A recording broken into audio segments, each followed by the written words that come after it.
शिवराय सर्वांना खूप खूप धन्यवाद. तुम्हा सर्वांचं, तुम्ही आज इतक्या प्रेमाने इथे आलेला आहात. पण आम्ही अजूनही सगळेजण मानतो की रायगडावरती न्याय होतो बरं का. अनेक लोक आहेत ज्यांना जे समाजासाठी काम करू इच्छितात, जे चांगलं काम करू इच्छितात, त्यांच्या वाटेत काटे पसरवणारी अनेक लोक असतात. ती सगळ्यांच्याच नशिबी असतात. चांगलं काम करणारे टीमच्या नशिबी तर असतातच असतात. तर त्या सगळ्यांना हे उत्तर आहे की महाराज हे आजही आहेत, पुढेही राहणारच आहेत. त्यामुळे म्हणून मी म्हटलं पहिलं वाक्य की रायगडावरती अजूनही न्याय होतो बरं का.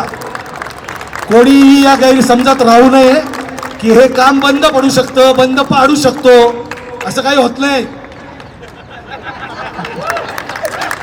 आम्ही खंबीरपणे इथं उभे आहोत आणि करायचे प्रयत्न तर अजूनही करा.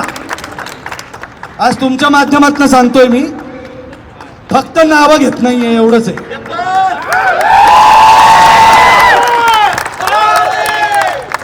त्यामुळे खूप खूप धन्यवाद. खूप प्रेमाने तुम्ही आलेला आहात आणि मी खात्री देतो तुम्हाला, हा चित्रपट तुम्हाला आपल्याला खरं तर आग्र्याची जी कथा आहे, आग्र्याची स्वारी आहे, त्याबद्दल आपल्याला धड्यांमधनं एवढं शिकवलं गेलं की महाराज पेटाऱ्यात बसून पळाले.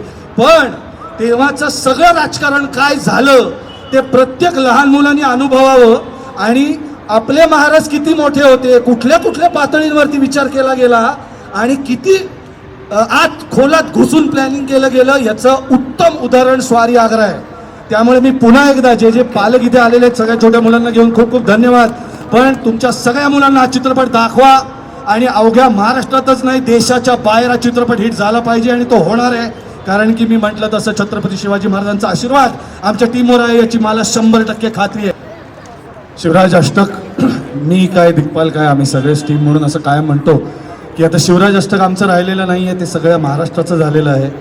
सगळ्या माध्यमकर्मींचे सुद्धा खूप खूप धन्यवाद. आज मुद्दाम तुम्ही हा इव्हेंट कव्हर करण्यासाठी इकडे आलात आणि मला माहिती आहे की तुम्ही नुसते माध्यमकर्मी म्हणून नाही आलेलात, तुम्ही सुद्धा या शिवराज अष्टकाशी नक्कीच पहिल्या चित्रपटापासून जोडले गेलेले आहात, म्हणून तुम्ही आज इथे आलेला आहात, प्रेमाने आलेला आहात. त्याबद्दल सगळ्यांचे खूप खूप धन्यवाद. अष्टक, शिवराज अष्टक हे अष्टक, आता मी आत्ता म्हटलं तसं की ते महाराष्ट्राचं झालेलं आहे, किंबहुना ते भारताच्या बाहेर देखील गेलेलं आहे. कारण की आम्हाला अनेक मेसेजेस आणि फोन्स जे येत असतात देशाच्या बाहेरनं, ते मुद्दामून हा शब्दप्रयोग वापरतात. श्री शिवराज अष्टकातली पुढची मोहीम काय असेल, पुढचा चित्रपट काय असेल. आणि अनेकांनी आम्हाला मुद्दामून सांगितलं होतं की आम्हाला तुमच्या टीमकडनं स्वारी आग्रा हे बघायचंच आहे. त्यामुळे